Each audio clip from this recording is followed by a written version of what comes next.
Prepara las palomitas.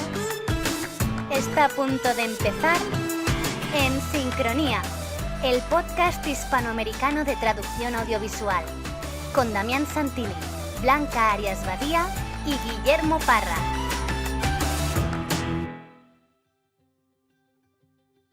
Les damos la bienvenida al episodio número 45 de En Sincronía, el primer podcast de traducción audiovisual del mundo. Soy Damián Santilli y estoy sincronizado desde Buenos Aires, Argentina, con Blanca Arias Badía en Barcelona y Guillermo Parra en Quebec, Canadá. Hola, Blanca.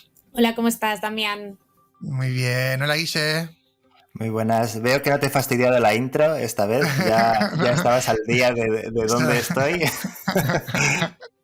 Ya la tenía actualizada. Chicos, hoy es el último episodio de la temporada. Muy bien. Bien.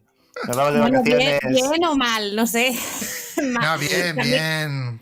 Bien, porque podemos contarles oficialmente que va a haber una cuarta temporada de En Sincronía Podcast, ¿no? ¿O no? Podemos Hombre, sí, contarlo. sí.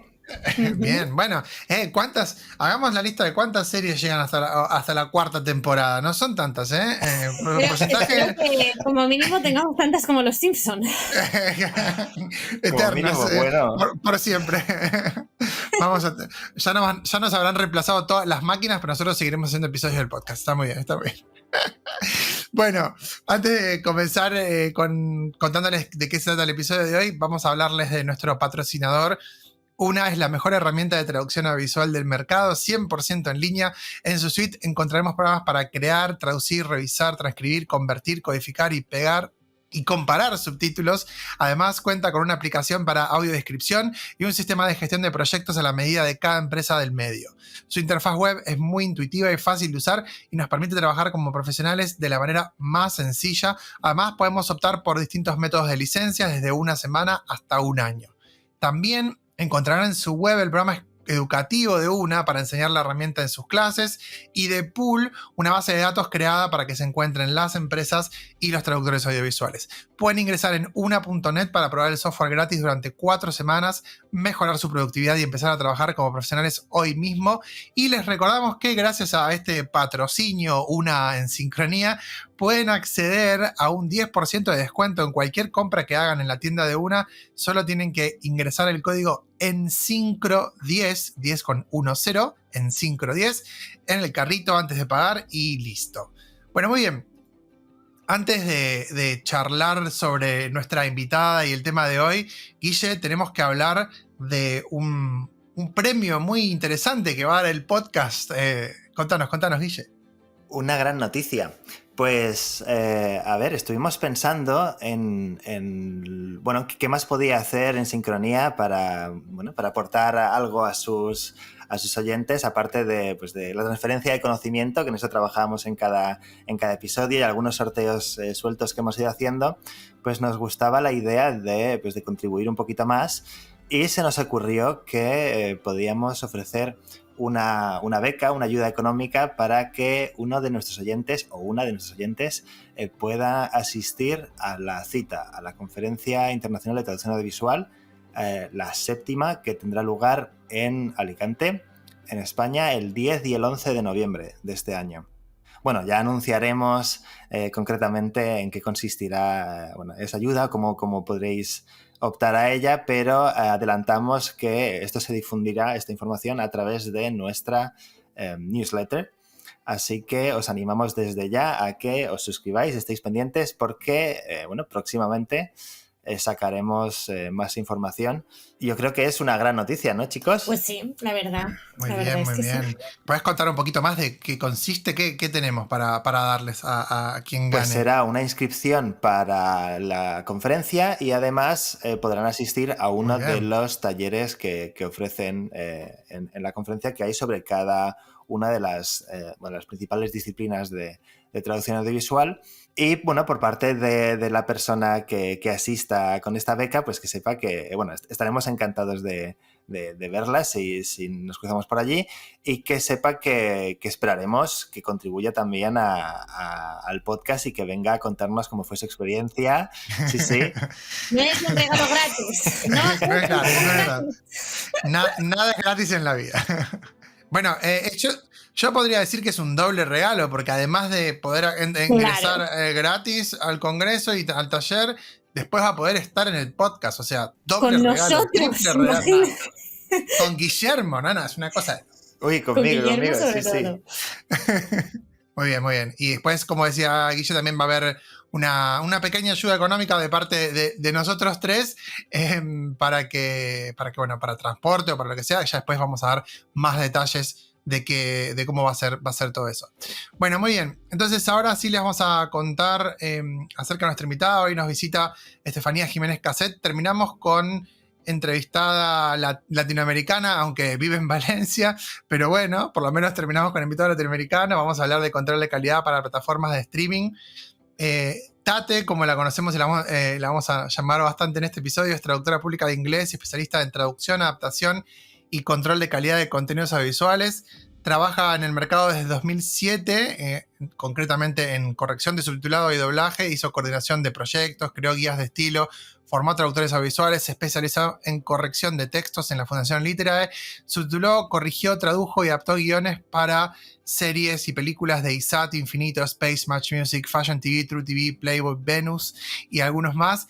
Y también fue parte de la Comisión de Artes Audiovisuales del Colegio de Traductores Públicos de la Ciudad de Buenos Aires.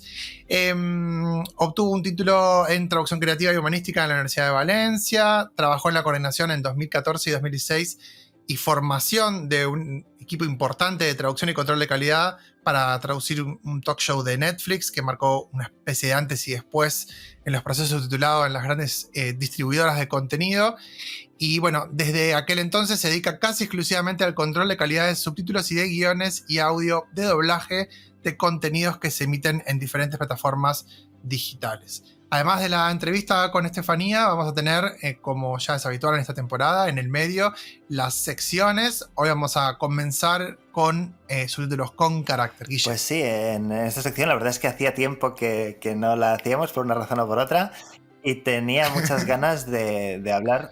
Mucho sí, descanso. Bueno, desde luego. Bueno, aunque lo hemos dedicado a otra cosa. Descansa aquí. Pero tenía muchas ganas de hablar de una serie que, por desgracia, ha pasado un poco sin pena ni gloria. No, parece que no se ha visto mucho. Pero que yo tenía muchas ganas de ver porque está basada en una película de 1981 de Mel Brooks, La loca historia del mundo.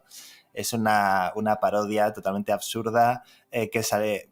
Bueno, en su momento salió esa, La loca historia del mundo, y la llamó parte 1. Y lo gracioso es que 40 años después, la parte 2 ni se la veía ni se la esperaba, ¿no? Y justo pues apareció esta serie que se ha hecho en colaboración con él, que tira mucho de humor absurdo y bueno, creo que desde el punto de vista de la traducción tenía mucho interés comentarla. Muy bien. ¿Y en los minutos divulgativos, Blanca? Pues yo, aprovechando que aparte de ser el último episodio de la temporada, estamos de final de curso, ¿no? Ahora ya sí que ya se han defendido todos los trabajos de final de máster. Bueno, que yo sepa, en todos los trabajos de la Pompeu Fabra a estas alturas.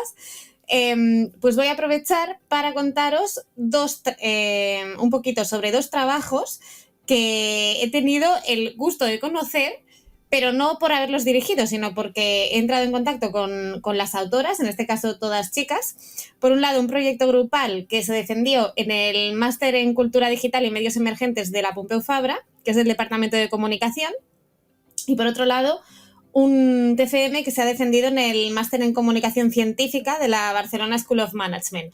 Y la idea es que se vea, ¿no?, esa transversalidad de las cosas que tratamos en el podcast, ¿no?, de las modalidades de traducción audiovisual, cómo se pueden aplicar a estos otros ámbitos, ¿no? No son másteres en traducción, pero ya veréis qué proyectos más chulos han hecho estas estudiantes.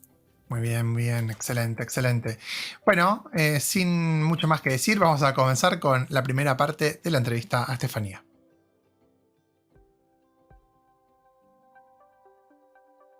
Hola, muy buenas. Les damos la bienvenida a esta entrevista con Estefanía Jiménez Casset, que la tenemos del otro lado. Hola, Tate, un placer estar con vos en este episodio. ¿Cómo va?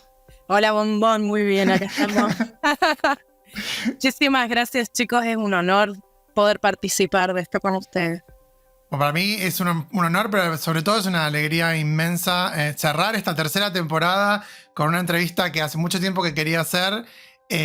Porque hace tiempo que lo proponía también. Sí. Hace tiempo que lo vengo proponiendo, es verdad. Y por el tema que me parece súper interesante, sobre todo para todo el mundo que está trabajando o tiene ganas de trabajar para plataformas, pero bueno, en el plan personal, porque la quiero mucho a Tate. Así que a veces también, cuando uno tiene un programa, quiere invitar a gente que quiere y también ese es un buen motivo para hacer una entrevista. Y en este caso se da también el hecho de que es alguien que tiene muchísimo para contarnos, mucho para aportar y tenemos muchas preguntas, así que ya nos metemos en la entrevista, Tate, pero vamos a empezar, como solemos empezar en el programa, para que la gente te conozca, que nos cuentes un poco de tus inicios en el mundo de la traducción y bueno, obviamente después en lo particular en el mundo de la traducción audiovisual y bueno, esto de cómo fuiste, qué tipo de clientes fuiste cambiando, teniendo, haciendo a lo largo de tu carrera profesional. Dale, muchísimas gracias, Dami, que también es muy especial para mí, pues nosotros salimos juntos del cascarón, somos dos pollitos hermanos. Y nada, a ver, empezar. Yo hice la carrera de traducción pública en la Universidad de El Salvador, en el campus de Pilar, vivía en Luján, viajaba todos los días. Y terminé en el año 2004. A partir de ahí estuve trabajando como profe en un cole, en Los Cardales, Argentina. De ahí empecé a ejercer la traducción audiovisual con algunas cosas, la traducción, otra vez. De ahí empecé a ejercer la traducción pública con algunas cositas, traduje algunas partidas de nacimiento, documentación varia, y me di cuenta de que quería un poquito más, de que me interesaba muchísimo más la parte del español, de la corrección de textos. Así que me tomé un año sabático, dejé el cole y de buenas a primeras encontré un aviso en un diario, en un periódico, en el que buscaban corrector de textos para subtítulos, para doblaje, y yo no tenía ni la menor idea de qué era lo que iba a hacer en ese lugar, pero nada, fui a un par de entrevistas. Dime. Disculpa, ¿cómo que un anuncio en el periódico? ¿Eso se lleva todavía o eso era de...? Un anuncio en el periódico, te estoy hablando del año... 2006, 2007, 2006, ¿no? Exacto. Sí, qué bueno. Sí. No, pero es que no lo concibo, un anuncio en el periódico de... Buscamos traductor. Conste que yo también, mi primer trabajo como subtitulador lo conseguí por un aviso, no era en un diario en papel, pero era un diario en línea. Pero al menos en línea. Se publicaban los días, pero igual, claro, en esa época todavía existía por ahí. Sí, dale. No, sí, año 2006, aviso en un periódico. Y a ver, yo soy de las que iba a rendir los exámenes de traducción con una valija con todos mis diccionarios. Y eso lamentablemente sigue pasando, ¿eh? Claro, me iban no suena tanto año 2007, eso suena, en algunos casos sigue sonando a presente, pero bueno. Me iba a un ciber a pasar los trabajos para poder entregarlos. Qué lindo. Qué bueno. Era una época linda, no tener internet en casa. Pero bueno, a partir de ahí... ¿Pasaban los trabajos y después te quedabas jugando al Counter-Strike? No. A Warcraft. A Warcraft. No, chicos, yo de gaming no tengo mucho. No es lo tuyo. No. Y nada, fui a mi primer día de trabajo, me encontré con unas máquinas, con unas personas que me sentaron directamente en la compu y me dijeron que yo lo que tenía que hacer era mirar ortografía, gramática, y no tenía ni idea de lo que era un subtítulo, de lo que eran los numeritos que tenía yo ahí en un Word arriba de las palabras, pero a partir de ahí, gracias a un montón de gente súper linda que me enseñó muchísimo, me metí de a poquito en el mundo de los subtítulos, empecé a visitar las cabinas de doblaje, a hablar con los directores, a que me contaran bien qué era lo que necesitaban, no solo los directores, sino también los operadores de cabina o la gente de postproducción, de audio. Y nada, gracias a esa gran oportunidad es que luego, a partir de ahí, me abrí como autónoma y empecé a tener clientes directos, que fue en ese caso con estos canales, y luego con agencias empecé a trabajar. Pero la verdad es que empecé de cero, sin saber absolutamente nada, y me fui criando y aprendiendo los gajes del oficio, digamos, desde adentro. desde adentro, Claro. y desde un punto en el que yo supuestamente tenía que corregir a la gente, y fueron los traductores y los editores y la gente que tenía ahí las manos en la masa los que me enseñaron, Ujú. ¿no? Y después vos les enseñaste a ellos cómo escribir, básicamente, ¿no? No, a ver, después fui yo también aportando lo que tenía. Después me hice un curso en la Fundación Literae también de corrección y edición de textos y nada, y me fui intentando ayudarles, porque en aquel momento era todo un poco de boca en boca la forma de trabajar y dependiendo de qué era lo que necesitaba cada cliente. O sea, veías a la gente correr, me acuerdo siempre de Giselle Gigi, que corría con los rollos de video de un piso al otro, entregándose a la producción de tal canal, con los subtítulos quemados o no, y buscando a ver qué era lo que necesitábamos para cada momento, y a partir de ahí fuimos creando de a poquito algún tipo de guía para poder manejarnos y para poder tener las cosas más establecidas y aunar criterios, ¿no? Tener un poquito más de consistencia en lo que estábamos haciendo. Pero fue empezar desde la nada, con 2 palitos, una piedra, y fue muy lindo, la verdad. Fue muy lindo. Sí, esa época es una época de donde se aprendía sí o sí. Además, cada empresa tenía Claro. su libro también. Sí, poco. nosotros trabajábamos era un conglomerado muy grande que tenía un montón de canales, entonces cada canal tenía sus propias pautas, su propia forma de insertar gráficas, por ejemplo, o subtítulos para diferentes cosas. Entonces fue linda. La experiencia en doblaje también fue preciosa. Pero bueno, si me dejan acá, me gustaría aprovechar que yo acá un pequeño paréntesis para agradecerle a esta gente que a mí me enseñó tanto, y que gracias a ellos, Puesto. nada, puedo hoy por hoy tener un trabajo que me encanta, una profesión preciosa con la que disfruto y me divierto todos los días. Entonces me gustaría agradecer muchísimo a Inti, a Juanca Palma, Valeria Martínez, Vane Volonterio, Luis Ferro, Fernando Orlandi, Andrés Vidal, Ricky Alaniz, es un montón de gente, Cristian Brandt, Chechu Villanustre, Jorge Cortés, a todos los traductores de ese momento en el que yo entré sin saber nada, absolutamente, y me formaron y me enseñaron, que son Alicia Beltrame, Seba y Flor Rubín, Luisa Lasaque, Sarita Müller, Miguel Ciso, Maru Bowe, Moma Ballarino, y especialmente a Grisel Jiménez y a Roberto Díaz, que fueron los que me dieron esta oportunidad, ¿no? Esto parece como una entrega de premios, ¿viste? Eso iba Es una a decir, digo, entrega ¿dónde de está el premios. premio, Damián? ¿Lo has preparado? Lo siento. No, Faltaba por que supuesto. sonaba la musiquita. No, al contrario, está muy bien, está muy lindo. Es súper emocionante. Pero esta es la gente que sí, que me abrió las puertas y que gracias a ellos hoy puedo, no sé, mantener a mi familia con un trabajo que me encanta, que me apasiona y que quiero continuar hasta el día en que ya no pueda teclear.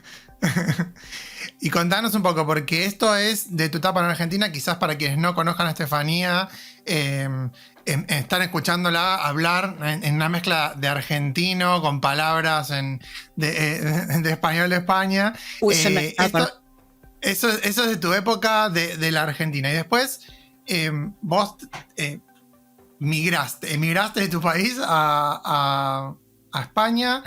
Y contanos un poco de eso, de cómo fue esa etapa, porque también creo que también antes de meternos de lleno en el tema del episodio, es interesante para mucha gente que por ahí en Argentina lamentablemente se plantea, no porque esté mal irse a otro país, sino porque a veces uno se lo plantea no porque quiera, sino porque no le queda otra alternativa o no encuentra otra alternativa en el ámbito local y dice, mejor me voy a otro país.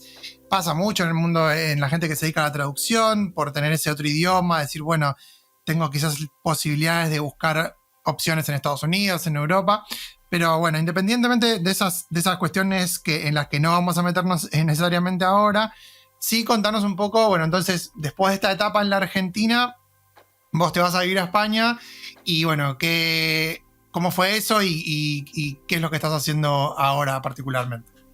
Sí, a ver, en ese momento yo llegué a la conclusión de que no iba a poder crecer mucho dentro de la empresa, ¿no? Con un puesto de trabajo in-house, y me planteé poder seguir una especialización en esto que me gustaba tanto en ese momento, ¿no? Y me di cuenta de que en Argentina todavía, en aquella época, año 2010, no teníamos más que algún curso de subtitulado, pero no había ningún tipo de formación formal, ¿no? Universitaria.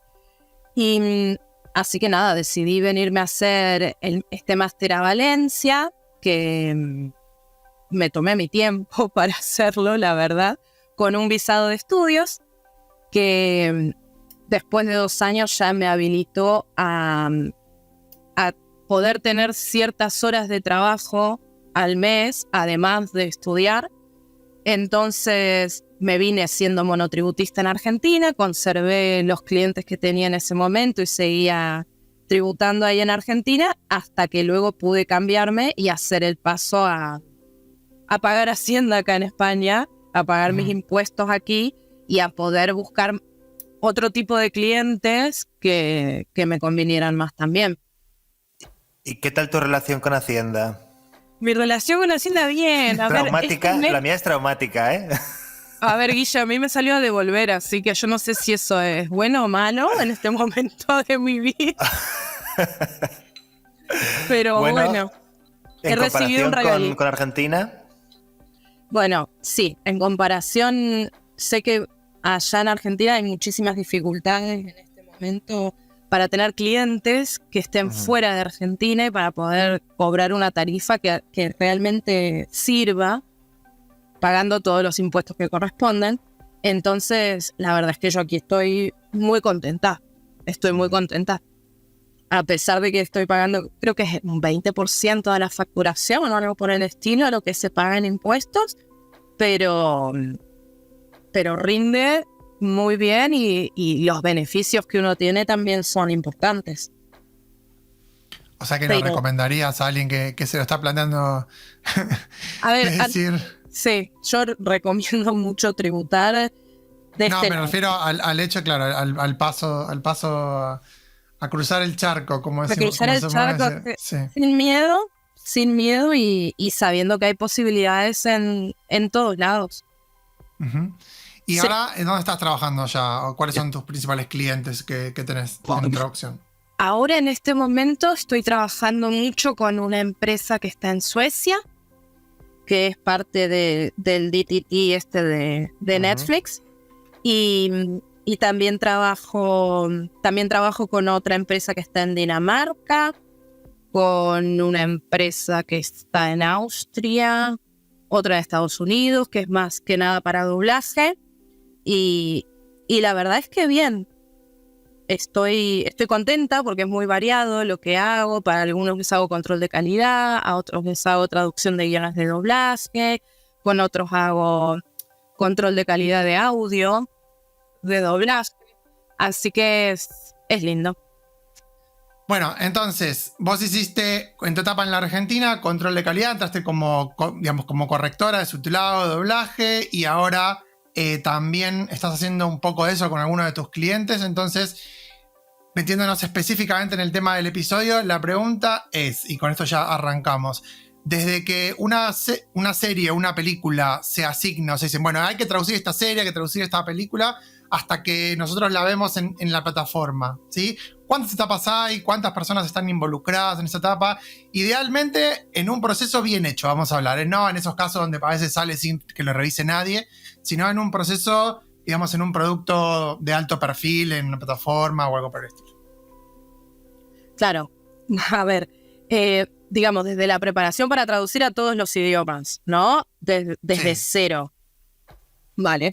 Primero, a ver, el cliente, la gran productora que quiere sacar al aire este producto, lo primero que va a hacer es visualizar el material, formular unas guías para las distintas empresas que se encarguen de todos estos procesos, también facilitar material de referencia, y a partir de ahí se va a asignar a una persona que realice los subtítulos de la plantilla en el idioma original del material. A a partir de la plantilla en el idioma original, dependiendo de cuál es este idioma original, porque muchas veces trabajamos con el inglés como idioma puente, se traduce esta plantilla al inglés y luego pasa a todos los idiomas. Bien. Esto que estoy hablando de una plantilla que ya tiene los tiempos de entrada y de salida de todos los subtítulos, que tiene todos los rótulos o todas las gráficas en pantalla traducidas. Y a partir de ahí, este archivo de subtítulos completo va a pasar a traducirse a el resto de idiomas que lo necesiten y va a pasar después de la traducción por un paso de control de calidad que puede ser. Hay distintos tipos de control de calidad y sé que de esto vamos a hablar luego un poquito si quieren. Y puede haber un control de calidad un poquito más laxo, en el que se mira unos minutos al principio, al medio y al final del material. O puede haber también un control de calidad súper exhaustivo, en el que estamos mirando gramática, ortografía, sintaxis, por supuesto, pero también muchas cuestiones de formato o de coherencia y consistencia con los materiales de referencia que nos envió el cliente. Y luego este archivo de subtítulos ya revisado, ya supuestamente perfecto para la agencia, se envía al cliente final, a la plataforma. El cliente final va a hacer otro paso de revisión más y luego recién ahí lo va a subir a su plataforma. Entonces todo esto obviamente está súper ajustado de tiempos, nunca tenemos más de, como si te dijera, 2 semanas para trabajar en una película, y 2 semanas ya es una barbaridad de tiempo y lo tenemos que agradecer un montón. Pero bueno, más o menos a grandes rasgos esos son los pasos. Pues ahora que mencionas, Estefanía, esto de la plantilla y los materiales que proporciona el cliente y demás, yo hay una cosa que siempre recomiendo, a ver qué opinas tú como correctora y revisora, que es que los traductores no se fíen nunca ciegamente de la plantilla. Porque a veces la consideramos como la Biblia, hay que seguirla al pie de la letra y hay muchos errores. Lo ha hecho una persona como tú, como yo, o sea que no son los creadores del producto los que han sacado, los que han hecho esa plantilla, sino que lo ha hecho alguien freelance también, ¿sabes? Y se puede equivocar. Claro. Sí, no es el guionista con un visionado posterior que sabe perfectamente lo que se está diciendo ahí, aunque estén fuera de plano, por ejemplo. Pero no, la plantilla jamás es la Biblia, ni para el texto, ni del audio, ni tampoco para las cuestiones de temporización, ¿no? Siempre, a ver, lo que nosotros recomendamos siempre es que se toquetee todo lo que sea necesario, porque la plantilla muchas veces, además, al ser humanos, ahí puede ser que la persona que haya hecho la plantilla no haya tenido tan en claro las reglas de temporizado, o en inglés necesito alargar un poquito el tiempo para que le entrara una frase por velocidad de lectura y luego nosotros en nuestro idioma meta no lo necesitamos. Entonces, obviamente la plantilla nos sirve de guía por si no entendemos lo que está ocurriendo o por si necesitamos un apoyo visual o digamos de texto para entender otro tipo de cosas que estén ocurriendo en la escena, pero la plantilla jamás vamos a tener que seguir la rajatabla. Claro. Eso, me gusta mucho el ejemplo ese que pones de que a lo mejor han alargado el tiempo porque en inglés les hace falta, y es verdad que las plantillas tienden a ser como más verbatim, como dicen, ¿no? Más literales. Sí, exacto. Y en cambio nosotros a lo mejor nuestra traducción es mucho más reducida, y lo que en inglés son 2 subtítulos de 2 líneas, en español luego queda como una frase partida en 2 que dices, bueno, pues une los 2 subtítulos y ya tienes una frase entera, ¿sabes? No hace falta. Sí, por supuesto. Luego para español necesitamos segmentar de otra forma. O sí, esas cosas ocurren un montón, porque es justamente como vos decís, para las plantillas de idioma original o también de inglés, las reglas son completamente diferentes de las reglas para subtítulos. Entonces, obviamente ellos tienen que transcribir literalmente todo lo que está ocurriendo y no les dejan, se puede a veces recortar el texto, pero no condensar, ni cambiar, ni poner sinónimos más cortitos para que te entre un subtítulo por velocidad de lectura. Entonces, claro, tenés toda la razón en lo que estás diciendo, Sergio. Hacemos entonces, Tate, un repaso de esto, a ver si me quedó claro. Dale. Ok, entonces, vamos a suponer que se trata de una película o serie argentina. Vamos a poner ese caso, ¿no? Dale. Entonces, el primer punto es hacer la plantilla en la versión original, ¿no? Ese sería el punto 1, o sea, la plantilla argentina, vamos a ponerle ese nombre. Va a ser, claro, Ok. la plantilla en rioplatense con tiempos Ok. de entrada y salida y Ujú, con ¿qué más? absolutamente todo el texto que haya en pantalla, por ejemplo.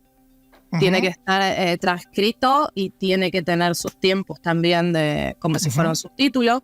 ¿Qué más? Tenemos que agregar todas las notas que podamos para poder, bien. para que la A eso persona que te quería luego... preguntar esa parte, sí. Sí, eso es parte del trabajo de los que generan las plantillas, porque tienen que explicar todo lo que sean giros idiomáticos, expresiones Bien. con referentes culturales y todo eso, porque quizás el traductor que luego vaya a traducirlo a otro idioma no tiene tanto background de nuestra cultura o de incluso, a ver, en castellano hay un montón de cositas que tenemos que explicarles para que tengan más contexto. Claro. Entonces, sobre eso después se hace al inglés, ¿no? Porque vamos a suponer que si yo quiero que, no sé, una serie argentina, por ejemplo, no sé, el otro día estaba leyendo que en HBO la última película de Guillermo Francella es la tercera más vista del mundo, o fue la tercera más vista del mundo en las últimas semanas, ¿no? Uy. Entonces, sí, evidentemente esa peli, bueno, si está yendo bien, se hizo. No, vamos a creer que HBO no hace todo esto, pero bueno, no importa. Dale. Queda claro qué empresas tienen procesos más complejos y qué empresas no. Pero bueno, Sí. no importa. Entonces, cuando se hace la traducción a la plantilla al inglés, ahí también se traducen todas estas notas, ¿correcto? No se traducen todas las notas. Ok. Se usan solo para hacer la plantilla Se bien, utilizan, digamos. claro. No, porque a veces digo, puede ser útil aún cuando hay una traducción sobre la base de la nota, que igual después A ver, se las notas entienda por qué. van a ser necesarias. No se traducen porque en general también todas las notas las dejamos en inglés, aunque estemos transcribiendo en castellano. Ok, Entonces las se hacen en inglés las pasamos. notas en la... Perfecto, Claro. Pero también agregamos todas las notas que necesitemos para esa plantilla en inglés, para esa traducción al inglés. Por ejemplo, no Correcto. sé si el you es plural o singular, o diferentes cositas que también son muy necesarias, porque esta traducción de la plantilla no va a ser tampoco el subtítulo en inglés que se emita. Eso Claro. es un proceso completamente diferente. Esta plantilla Bien. va a ser una traducción más bien literal, explicativa en las notas, y para que el resto de idiomas tenga un acercamiento a la cultura de origen y no una traducción al inglés propiamente dicha, porque quizás, no sé, para traducir al inglés cierto giro idiomático tenemos un equivalente súper lindo que podemos usar que tiene que ver con la cultura inglesa, y eso el traductor de turco lo pierde. Entonces, más bien se recomienda traducir literalmente y explicar en las notas Bien. todo esto. Bien, perfecto. Excelente. Entonces esa parte está súper clara y después, bueno, puede ser este tipo de productos o en otro producto, se asigna la traducción a los diferentes idiomas y entonces Sí. después viene la parte que nos interesa a nosotros en el episodio de hoy, que es la parte del control de calidad. Vos ya hablaste de, bueno, de cuáles son generalmente esos tipos de control de calidad, pero si querés aprovechamos ahora como para profundizar un poco más en qué consisten esos tres, o dos, o tres, creo que dijiste dos tipos de control de calidad o tres. Sí, son dos que se hacen dentro de la agencia, y luego el último que lo hará El último es afuera. la Eso me faltó preguntarte de distribuidora antes. directamente. Sí, eso te quería preguntar de antes. En ese caso, se manda, o sea, por ejemplo, ¿se manda a un tercero o lo hace la propia distribuidora? Ese último control, esa contrapartida de la versión final que hizo la empresa X. depende. Algunos, por ejemplo, contratan a otra agencia que haga un último visionado y un último control contratan a agencia 2 para que revise y supervise el trabajo de agencia 1, ¿no? Correcto. A nivel agencia, más que nada. Y en otros casos sí que se encargan personas, ya sea dentro de la empresa, de la distribuidora, sea gente de producción o los jefes de los distintos departamentos de idiomas, o se contrata directamente a un freelance externo para hacer este último control de calidad. Ahora igualmente estamos justo en un momento en el que están cambiando un montón los procesos, así que... Sí, igualmente eso obviamente tampoco nos interesa mucho, o sea, está bueno saberlo, es súper interesante, pero también después uno hace una cosa muy puntual independientemente del proceso, ¿no? Guille, ¿querías preguntar algo? Sí, yo en relación con lo que comentabas, primero tengo una pregunta personal y luego también relacionado con el tema de las empresas. Yo también reviso mucho en mi día a día y tengo curiosidad por saber qué tipo de revisora eres. ¿Tú eres una revisora muy intervencionista de las que dicen, mira, aunque lo tenga que marcar como algo subjetivo, lo voy a cambiar porque va a quedar mejor? ¿O eres más de tocar lo mínimo necesario para que sabes que está mal y lo demás dejarlo, aunque podría ser mejorable? ¿Tú qué estilos tienes? O si depende del encargo. No, a ver, además de ser revisora, soy traductora, entonces respeto muchísimo el trabajo del otro traductor porque me gusta que me respeten a mí. Y yo las cosas, si son correctas, no me gusta tocarlas. Si las cosas están bien, aunque yo fuese a decirlo de otro modo, aunque me guste más otra opción, aunque quizás diga, ay, mira qué chistoso podría ser poner esto en vez del otro, a mí me gusta respetar el trabajo de la persona que no que ha sería el hecho la caso de traducción. Guille. No, a ver, no, sí. O sea, sí, hay que matizar. No, hay que matizar. Yo soy un traductor respetuoso con las traductores que se lo merecen. No es mi culpa, ya lo dijo en el programa, así que no. Y para mí lo de merecérselo es, la traducción me tiene que demostrar que hay una reflexión detrás y que hay un estilo. Si la traducción tiene cero estilo, pues ahí voy a intervenir. No, pero no lo preguntaba por eso, lo preguntaba porque en relación con lo que tú comentabas, es lógico que cuenten los clientes con diferentes empresas para que se revisen entre ellas para tener una opinión diferente, porque claro, dentro de la misma empresa, pues a lo mejor podrías decir, no lo han revisado bien y salir cualquier cosa, ¿no? Entonces se van revisando constantemente. ¿Tú crees que se puede llegar a entrar en una especie de guerra de revisores en los que hay gente que va a fastidiar a los traductores de la otra empresa y viceversa? Pues sí, Guille, por eso han vuelto a cambiar los procesos. Ah, vale. Sí, pues explícanos, por favor. Por eso se ha vuelto a cambiar todo, hombre, que sí. A ver, nosotros en el trabajo que hago con esta empresa para el DTT, que eso ya lo sabemos todos, así que no hace falta que lo escondamos, sí que es verdad que tuvimos una época en la que teníamos métricas, teníamos estadísticas de desempeño, tanto para el trabajo de traducción como para el trabajo de revisión. Y en muchos casos un mismo proyecto lo llevaban 2 o 3 agencias distintas, entonces había ahí una pizca. Yo nunca he llegado a confirmar nada, pero había también un poquito de rumores y cosas que decían que igual si te corregía otro vendor podía ponerte algún error de más para tener ellos más posibilidades, y entonces por eso han cambiado otra vez todos los procesos y hoy por hoy la etapa de revisión se hace dentro de la misma agencia. No, que evidentemente también tiene lógica desde el punto de vista comercial, porque es tipo, mirá, los traductores que tenemos en nuestra empresa son mucho mejores que los de la otra empresa. Entonces te corregimos todo. Pero claro, bueno. No.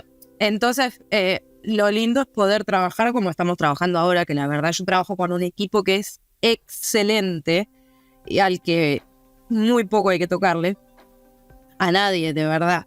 Y y poder entre todos brindar un producto que nos guste y sin temor a que venga nadie de afuera a cambiarnos cosas por motivos de orgullo, Sí. de envidia o de nada. Pero por otro lado, sí, cuando hay cosas que están mal, hay que tocarlas, hay que modificarlas, hay que corregirlas y da igual de dónde venga. Claro. Bueno, dale, contanos entonces acerca de los tipos de QC. Primero, tenemos por un lado un spot QC que se le llama, que vendría a ser que una revisión de más o menos 5 minutos en total del material. Miramos unos minutos al principio, unos minutos más o menos como si te dijera, el 33% y así hasta llegar al final. Y en este tipo de QC no tenemos acceso a tocar el archivo de texto, simplemente podemos apuntar si encontramos algún tipo de error y enviamos un feedback a nuestro cliente. Entonces es un QC cortito, es un QC que vendría a hacerse para algunos materiales que quizás sí se confía mucho en la agencia o esto no es necesario estar mirando segundo a segundo el material. Te iba a decir, es solamente por esos casos, te iba a preguntar cuál era el criterio. O sea, sí. es cuando se estima que la traducción es muy buena o puede pasar también cuando no interesa tanto el producto.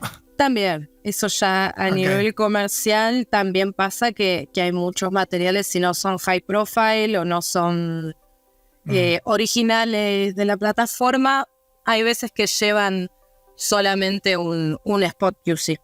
Ok, bien, muy bien. ¿Siguiente? Y después está el full QC, en el que nos demoramos quizá 4 o 5 veces el tiempo que dura el material. Ajá. Y ahí sí que miramos exhaustivamente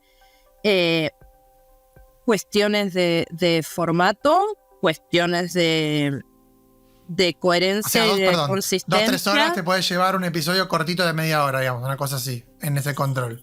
Sí, o más. También. Y más también, sí.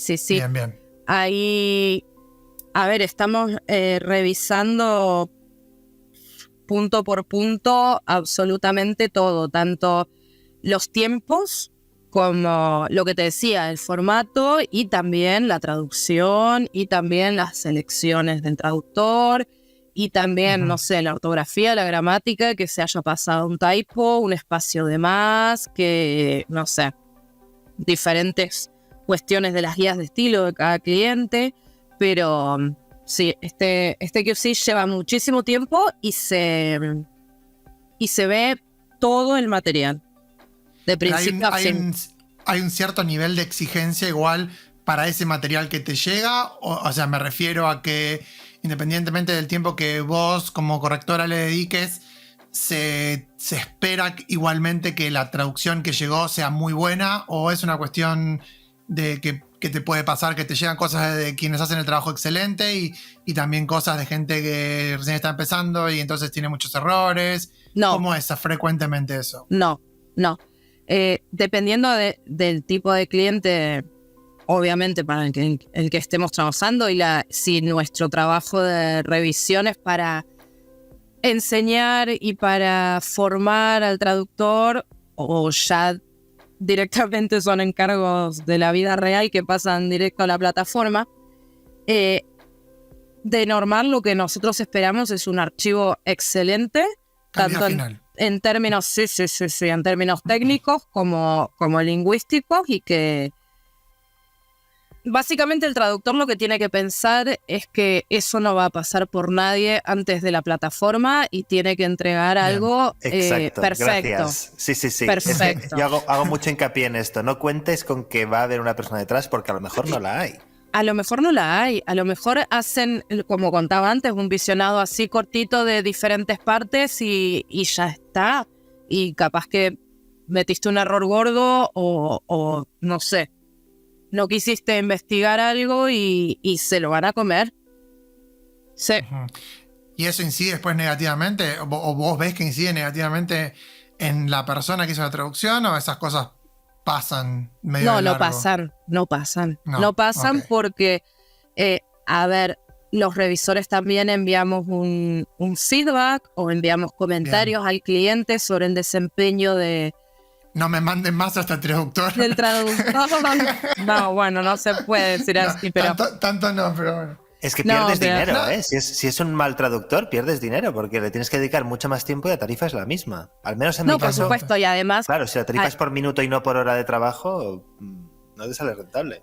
no, y además Claro. siempre vas a hacer un primer visionado para ver si aceptás o no ese encargo, porque eso también Mirá es qué muy interesante. importante. Ok. Si yo estoy mirando un archivo, si hago un visionado rápido antes de empezar a trabajar y me doy cuenta de que el archivo tiene muchos problemas técnicos o de que la traducción no da el nivel, se envía para que vuelva al traductor, para que vuelva a la agencia y todo eso se corrija. Porque para eso les están Ok. pagando. No para. Exacto. Claro. Exacto, y va a haber luego, seguramente hablemos de tarifas o algo, pero la tarifa de revisión es más baja que la tarifa de Claro. traducción. Y a mí no me están pagando para retraducir nada. No, está igual. A ver, la pregunta iba porque está un poco ese concepto que quizás viene también de cuando uno está, no sé, en algunos casos está acostumbrado a trabajar, ¿no? Porque vamos a suponer, vamos a suponer esto, ¿no? Que uno arranca y empieza con estas agencias que por ahí pagan poco, pero también son un poco más desorganizadas, no tienen tantos niveles de control de calidad o este tipo de cosas. Entonces uno está como medio acostumbrado a decir, bueno, trabajo por esa tarifa, pero también resulta que tampoco le voy a dedicar 8.000 horas porque no me sale rentable, ¿no? Independientemente si estamos de acuerdo o no con esa práctica, yo ya he dicho 1000 veces que estoy completamente en desacuerdo, pero bueno, no importa.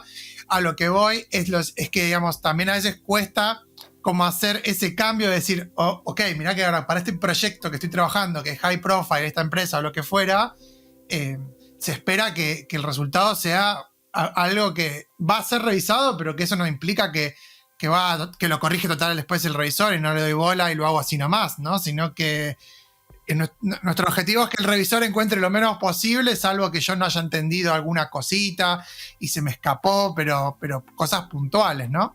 Sí, el rol del revisor está ahí para hacer, a ver, en un mundo Así, ideal, se te escapó esta cosa, claro. Claro, en un mundo ideal miraríamos el material de principio a fin en tiempo real y tocaríamos quizá un espacio de más o quizá, no sé, Claro. alargaríamos un poquito el tiempo, pero en un mundo ideal un archivo de revisado no tendría que tener más de 5 cambios como mucho, porque Uf, tiene claro, perfecto. Eso para mí es ficción, ¿eh? Eso no. ¿Sí? O sea, ese para mí es el objetivo. No, yo he trabajado Claro. con traductores muy, muy, muy buenos y traductoras, que estoy diciendo todo el rato traductores, pero hay más traductoras que traductores. Sí. Pero también lo contrario, con gente a la que hay que cambiarle muchísimas cosas. Sí. Sí, nosotros por suerte venimos, es que somos un equipo cerrado desde hace mucho tiempo, Claro, eso de unas influye 35 personas, y venimos trabajando juntos desde el año, hace 10 años ya, 2013, 2014. Claro, es que el rodaje Entonces, es espectacular, claro. Claro, nos conocemos las mañas, nos conocemos. Yo ya sé, por ejemplo, a esta persona le tengo que mirar los espacios porque hay veces que se le pasa alguno. A esta persona es más experta en este tipo de cosas y la verdad es que nada, yo pongo las manos en el fuego. Siempre saben quiénes son a quién le estás corrigiendo, o sea, siempre sabes a quién estás corrigiendo. Ahora mismo sí que hay más transparencia en ese sentido, Ok. pero hasta hace un tiempo no se sabía. Sabemos a quién le corregimos, eso sí, perdón, porque creo que te entendí al revés la pregunta. Sí. Sabemos a quién le corregimos porque están los créditos, obviamente, aunque nosotros no ganemos nada por poner nuestro nombre al final del documento, pero los traductores no saben quién les va a hacer el ok. control de calidad.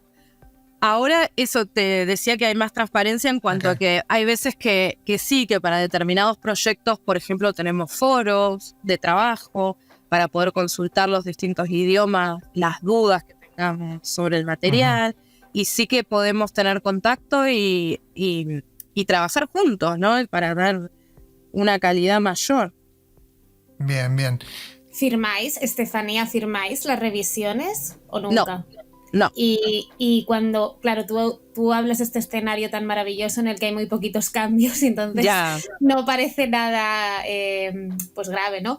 Pero, ¿qué te parecería que se hiciera eso? Que en general se tomara la decisión de que siempre se firma, de que siempre firma también el revisor. Porque yo creo que en los casos en los que hay mucha intervención sería lo deseable, ¿no? Es como que se lleva el mérito una persona que a lo mejor ha tocado algo terrible. Pero por suerte tenemos formas de que en casos en que tengamos que hacer muchos cambios, podemos contactar al cliente, enviar un informe de errores, explicar, y podemos también pedir cambios en el crédito o directamente que se entienda, obviamente con el consentimiento de la otra parte, que se entienda que por la gran cantidad de cambios ya no es, el texto ya no es propiedad intelectual, digamos, del traductor. ¿Y eso lo has conseguido? ¿Lo has llegado a conseguir?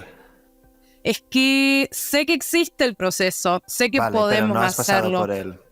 pero yo no he pasado por él. Okay. En otros idiomas pasado... sí se ha hecho. A mí sí me ha pasado, pero no porque vaya... Tampoco quiero presumir aquí de ser un capullo en las revisiones. O sea, no voy a intervenir. Presumir de ser un capullo, Guillermo, es difícil. Mira, Guille, que menos mal que no trabajo con Peninsular, porque si no te tendría miedo. Que no, es lo que quiero matizar, no es lo que digo. Espera, que me ha encantado la frase, no quiero presumir de ser un capullo. Claro. Lo que estoy diciendo es que no lo soy, yo no me considero que lo sea. Ahora me he perdido, no sé qué iba a decir. Perdón. Que tuviste un caso. Exacto, sí. Pues yo, por ejemplo, por mi pareja, estoy familiarizado con el francés de Quebec y ha habido algo, o sea, yo se lo comenté a las agencias con las que trabajo y tal, y en algún caso me ha llegado alguna película traducida a través de una pantalla en inglés. Y me han dicho, revisa tú, bueno, tendría que haberla traducido yo, pero bueno, revisa tú y que esta persona no sabe francés. Y no sabe ni francés, pero francés de Quebec tampoco, ¿no? Entonces, pues revisando, claro, él cambiaba 1 de cada 3 subtítulos. No sí. Entero, pero estaba todo cambiado. Y tampoco no le he dado más vueltas, la verdad, y no me pagaron mal las veces que he tenido que hacerlo, pero sí es cierto que hay una parte de reconocimiento ahí que no existe. Sí, pero en esos casos a mí lo que me parece es que desde el principio ya hay que hablar con el cliente para que entienda que esto va a ser un caso de retraducción, porque es que han estado mal en enviarle la traducción a una persona que no entiende el idioma original. A mí me ha pasado con cosas del italiano o del alemán, que te das cuenta de que alguien tradujo literalmente desde la plantilla en inglés, pero el original está diciendo algo diferente. Y además lo entiendes, ¿no? Y no entiendes algo de italiano o algo de portugués o algo de... Sin saberlo dices, uy, no dice eso. Ajá. Entonces todo eso yo creo que desde el principio ya hay que marcarlo y que digamos, la asignación no sea como un trabajo de revisión, sino traducción de cero. Y obviamente la tarifa habrá sido mucho mayor, ¿no? Bueno, mayor que la de revisión convencional, sí, no fue la de traducción tampoco, ¿eh? A lo mejor ahora voy a escribir y voy a decir, oye, ese encargo que hice hace 3 años... Sí, claro, te van a decir mal, a tu casa, Guilla. ¿Por qué no? No, yo simplemente quiero decir que sobre este punto, que no veo mal, yo se lo dije varias veces a Tate, que también quien hace la revisión aparezca como crédito por una cuestión simple, que por ejemplo en literatura se hace, se aparece bastante en quien hace la corrección de un texto, no es algo que aparece en todos los libros, pero aparece un montón, traducción tal, corrección tal. Entonces no me parece que sea algo que... Total, si estamos ahí después de todos los créditos donde no lo mira nadie, que pongan otro subtítulo o que el subtítulo dure un poquito más, no pasa nada, porque a veces también. te ponen el subtítulo con el nombre de la persona que tradujo, tratan de ponerlo lo menos posible, 20 frames que aparezca en pantalla, cosa de que no se entere nadie, pero bueno. Bueno, con este punto vamos a hacer acá el corte de la primera parte de la entrevista y vamos ahora a escuchar los subtítulos con carácter de Guillermo y los minutos divulgativos de Blanca. Ya volvemos.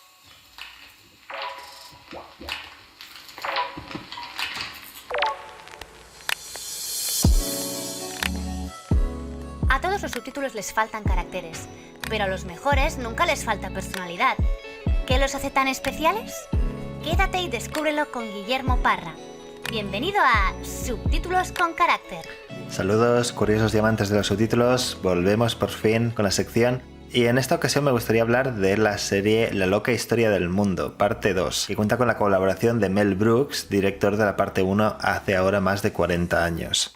Si no te suena el nombre de Mel Brooks, simplemente te anticipo que es un director caracterizado por el humor absurdo. Toda su obra la ha dedicado a hacer películas, parodias de todo tipo y hace su propia interpretación de los grandes acontecimientos de la historia y, como no, el lenguaje es uno de los elementos clave a la hora de crear ese humor, así que voy a compartir algunos recursos que se utilizan para generar juegos de palabras en la serie y también las soluciones que buenamente han podido encontrar los traductores para España y Latinoamérica. Empezando, por ejemplo, por la polisemia. En la serie se presenta a Anastasia, el último zar de Rusia, como una influencer que está grabando en su cuarto mientras fuera hay un tiroteo en el que matan a toda su familia. Y ella está gritando y dice, "Guys, can you please stop shooting out there? We're shooting in here", ¿no? Fijaos en ese doble uso de shoot, que al fin y al cabo es apretar un gatillo, ¿no? En un caso para disparar y en otro para grabar. En la versión española dice, ¿podéis parar de pegar tiros, porfa? Esto quedará como un tiro, en el sentido de quedará mal. En la versión latinoamericana, sin embargo, dice, ¿podrían dejar de disparar, por favor? Estoy filmando. Fijaos en que en esta segunda versión no hay relación aparente entre una cosa y la otra, con lo cual este gag, este pequeño juego de palabras se pierde. Vamos con un ejemplo de homonimia, de dos palabras diferentes pero que coinciden en la forma. Hay una escena que está ambientada en el Arca de Noé y hay un momento en el que están discutiendo si van a tener que comerse a alguien para poder sobrevivir a los 40 días del diluvio y deciden comerse a un personaje y justo la última frase de todo el sketch, cuando parecía que estaba todo resuelto, dice "It's crazy that we ate this person and not the guy named Ham". ¿Qué pasa? Que Ham en la Biblia es el hijo de Noé y al mismo tiempo es jamón, ¿no? Entonces de repente al final del sketch había que buscar una solución para el nombre de este personaje, que en la versión latinoamericana han traducido literalmente como jamón y en la versión española como mortadelo, masculino de mortadela, del embutido, y además un personaje de cómic conocido en España. Ambas soluciones tienen el problema de que el personaje bíblico se llamaba Cam y de que anticipan un poco el chiste porque uno ya lo ve venir, cosa que en inglés no ocurría, pero es que no hay otra solución en español, no se podía hacer mejor. Y luego otro recurso muy utilizado es el de la paronimia, ¿no? La similitud entre palabras. Hay toda una clase magistral, por ejemplo, con Sigmund Freud, llena de deslices freudianos que son muy divertidos, o incluso casos en los que los personajes hablan guiándose por la sonoridad, no tanto por el sentido. En una escena, los sureños de Estados Unidos están enumerando todas las cosas que odian y dicen boat owners, sound effects, redheads, y otro responde deadheads. Como que el hecho de que diga una palabra le evoca la siguiente, ¿no? Y esto se imita en la versión de España con pelirrojos, petirrojos. No tiene nada que ver con deadheads, ¿no? Pero sí mantiene ese efecto. Mientras que en la versión latinoamericana se centra en el significado. Pelirrojos, fans de The Grateful Dead, ¿no? Y hecho en falta hay un poco de reflexión sobre por qué dice esa palabra. Pero estos no son más que algunos ejemplos. Como decía, es una serie que les habrá dado muchísimos dolores de cabeza a los traductores, así que en honor a su trabajo, si te gusta este estilo de humor, te animo a que la veas, o si buscas algún título para hacer algún estudio de caso, esta es tu serie. Y hasta aquí el tema de hoy. Gracias por escuchar y hasta el próximo episodio.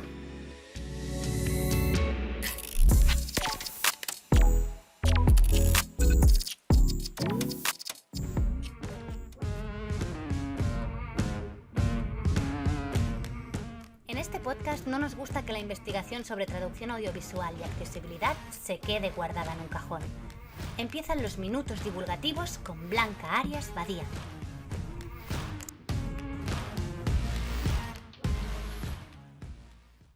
Hola, nos despedimos de los minutos divulgativos por esta temporada con 2 proyectos de investigación, trabajos de final de máster o maestría en este caso, que han trabajado la accesibilidad desde 2 perspectivas. El primer trabajo del que quiero hablar fue a cargo de las estudiantes Cecilia Consoni, Emanuela Frisari y Georgina Zacariou, del máster universitario en Cultura Digital y Medios Emergentes de la UPF, y se cursó dentro del Departamento de Comunicación Audiovisual, por lo tanto no es del Departamento de Traducción, y creo que eso es muy interesante. El director del TFM fue el profesor Oliver Pérez Latorre, y estas estudiantes, que tenían estudios previos sobre diseño y comunicación, colaboraron con el Centro de Cultura Contemporánea de Barcelona para recabar la opinión de los usuarios con discapacidad visual que acuden a sus exposiciones sobre en qué medida son accesibles o no esas exposiciones. Quisieron explorar distintas formas para integrar los medios digitales en las exposiciones y hacerlas de esa forma más accesibles a las personas con perfiles distintos, y además de revisar experiencias previas de iniciativas de accesibilidad desarrolladas en museos y centros internacionales, que es una aportación muy interesante del trabajo que hacen,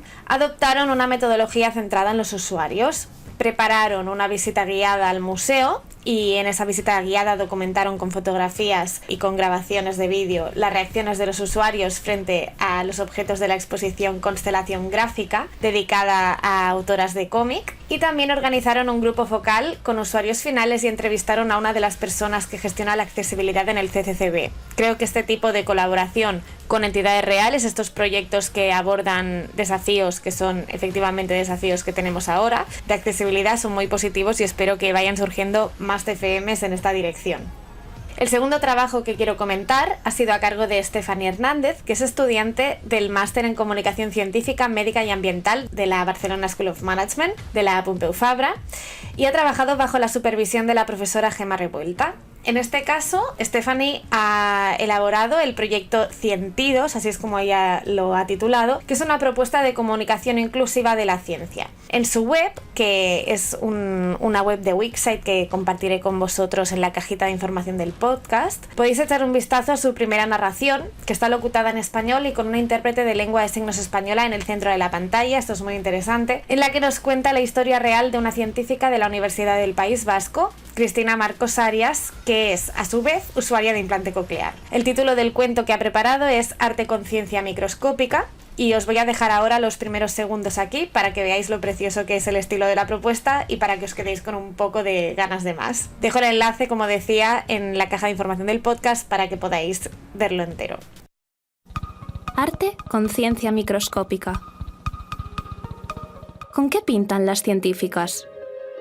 Algunas científicas pintan con el origen del universo usando la luz de las estrellas. Otras pintan el mundo digital usando el lenguaje de programación. Otras pintan los órganos del cuerpo humano usando el material de contraste, entre otras muchas formas para pintar. Hoy quiero compartirles una en particular. Una que me mostró una amiga científica vasca, que me dice que no se considera la Susana Talayero de la ciencia. Ya saben, la artista vasca famosa por obras como La Rosa de Nada o Relatos de entrenamiento. Es muy bonito, ¿verdad? Pues ya sabéis dónde podéis escucharlo entero. Nos despedimos por hoy y por esta temporada y nos vemos en los próximos minutos divulgativos. Gracias Guille, gracias Blanca por sus secciones espectaculares, estuvieron en este episodio, me encantaron. Y vamos a continuar hablando, seguimos con el tema así de corrido, no tenemos un cambio acá. Y te quería preguntar, Tate, que si vos ves que en este proceso que hablamos de traducción, corrección y demás, encontrás un patrón en cuanto al nivel de exigencia, es decir, si es siempre el mismo sin importar cuál sea el producto, o si notás que en ciertas cosas se revisa o incluso se asignan las traducciones con... Es decir, bueno, le podemos dar esto a esta persona que recién empezó y después total no lo revisamos. ¿Cómo funciona dentro de una empresa que haga las cosas bien eso de high profile, low profile? Porque ya hemos tenido casos de cosas que Netflix, por ejemplo, no esperaba que fueran súper famosas y que sin embargo lo fueron.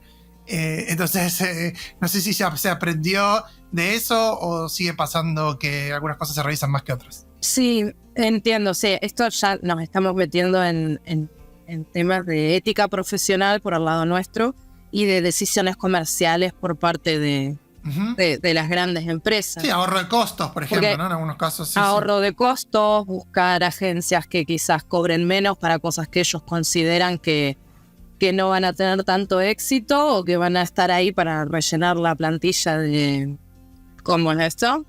De materiales de que tienen. Sí, Pero, a ver, desde el punto de vista de la traducción y desde el punto de vista profesional nuestro, yo creo que no debería variar nuestra calidad dependiendo de la tarifa que cobramos. Me parece que da igual el tipo de producto que sea, ya sea un talk show de las Kardashian o un, no sé, un documental sobre la Tierra. Me parece que nosotros tenemos que dar siempre la mejor calidad que podamos, a pesar de la tarifa, a pesar del tipo de material con el que estemos tratando y a pesar del presupuesto que tenga nuestro cliente, que nos diga que nos exige más o nos exige menos. Claro, entonces ahí la clave está en si no cumple con mis mínimos, no lo acepto. Pero si lo acepto, entonces tiene que estar bien. Sí, y si yo lo acepto, aunque, no sé, acepte una tarifa irrisoria porque necesito comer, yo acá no me voy a meter en las cuestiones personales de cada uno. Acepto una tarifa baja porque necesito comer, necesito trabajar, tengo que brindar también la mayor calidad posible. Eso es lo que me parece a mí y eso es lo que nos va a sostener también en nuestra calidad y en la posible oferta de trabajo futura. Bueno, entonces lo que te quería preguntar ahora es, desde tu experiencia de ya muchos años corrigiendo material audiovisual, ¿qué podés recomendarle a una persona? Vamos a suponer el caso de esto, de alguien que empieza a trabajar para una plataforma grande, quiere hacer las cosas bien, quiere que su producto sea exactamente calidad final. Bueno, ¿qué recomendás? Prestarle atención y no cometer errores que nos lleven a que no nos asignen más cosas. Pues las recomendaciones son ser súper curiosos e investigar absolutamente todo, aunque creamos que lo sabemos.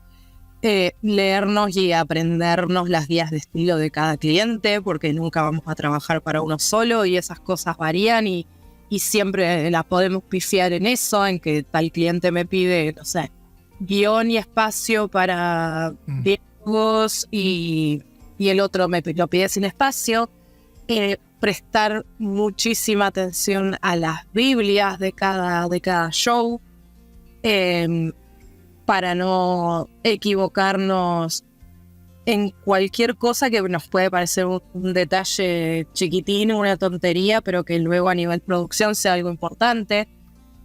Y yo creo que esas son las cuestiones clave, porque el subtitulador, la subtituladora, ya desde el vamos tiene que tener clarísimos las aptitudes en cuanto a traducción, a ortografía, gramática, sintaxis. Entonces de eso no vamos a hablar.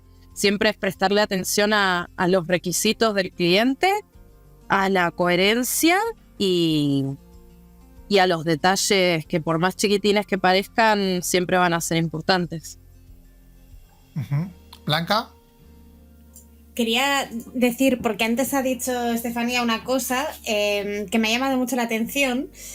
Cuando has comentado hace un rato que en las plantillas, si por ejemplo hay un juego de palabras o alguna cuestión muy idiomática se señala, he pensado, si tenemos la suerte de que nos esté escuchando algún estudiante de traducción, a lo mejor va a creer que ya lo tiene todo masticado si se pone a subtitular, porque ya le proporcionan toda esta información. Entonces, quería decir que me ha gustado mucho que hayas dicho ahora, como primera cosa, ser curioso e investigar, ¿no? O sea, cuestionarte las cosas, no dar por hecho que todo lo que diga la plantilla va a misa, porque puede haber un error en la plantilla perfectamente, ¿no?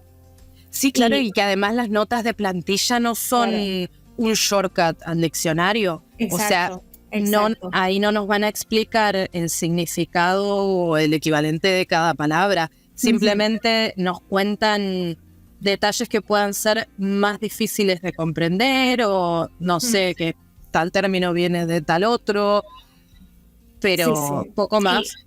Y nada, ¿no? Y esto que has dicho también ahora de la atención al detalle, ¿no? Y de leer siempre las indicaciones específicas de los clientes, que me parece importantísimo, la verdad, como recomendaciones para futuros traductores de todo tipo, pero audiovisuales en concreto.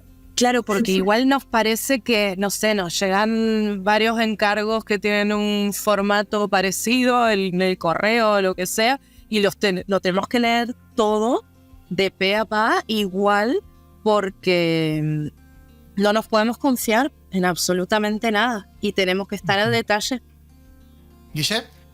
Sí, esto de confiarse, es verdad que cuando te encuentras con una muy buena traducción, a veces puede pasar, ¿no? De decir, sí, esto está todo bien. Y ahí es cuando dices, uy, no te confíes porque puedes encontrar cualquier cosita. También quería comentar en relación con lo que decías de las notas, me hace gracia porque para mí una forma de identificar si es una buena o una mala plantilla es el tipo de notas que pone o que no pone ninguna nota, ¿no? Si ves, algo muy típico es que una traducción súper complicada, a lo mejor con términos jurídicos o con expresiones que no conoces y demás, y luego te encuentras Vietnam, país de no sé qué, ¿sabes? Sí.